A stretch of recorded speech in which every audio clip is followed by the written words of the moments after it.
നിരന്തരമായി ശല്യം ചെയ്തു. അളിയൻ അളിയനെ തല്ലിക്കൊന്നു. അളിയോ എങ്ങനെ തല്ലിക്കൊല്ലാതിരിക്കും? കൊന്നുപോവും, കുറ്റം പറയാൻ പറ്റത്തില്ല. അളിയന് മാവിലേട്ടിരിക്കാനല്ലേ പ്രശ്നമുള്ളൂ. അളിയ ഞാൻ പറയുന്നത് കേക്ക്. അളിയന് മാവിലേട്ടിരിക്കാനല്ലേ പ്രശ്നമുള്ളൂ. എന്നാ വേറൊരു വഴിയുണ്ട്, നമുക്കത് നോക്കാം.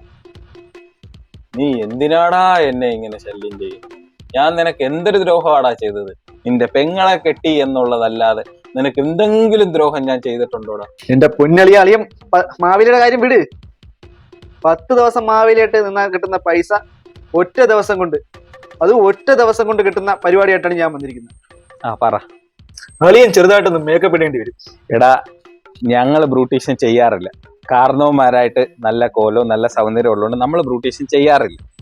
അതല്ലളിയാ, ഇപ്പം അത് പറഞ്ഞെന്തോന്ന് വെച്ചാ ശരീരം മൊത്തത്തിൽ ഒരു മഞ്ഞ നിറവും, പിന്നെ കയ്യിലും അവിടെയൊക്കെ ആയിട്ട് ചെറിയ കൊച്ചു വരകൾ, പിന്നെ ഈ വയറ്റില് ഒരു പുലിയുടെ പടം.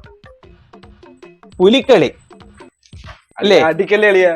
അല്ല, ഞാൻ നിന്നെ അടിക്കാനും തല്ലാനും ഒന്നും പോകുന്നില്ലടാ. ഞാൻ മടുത്ത്, ഞാൻ അങ്ങനെ ഒന്നും ചെയ്യുന്നില്ല.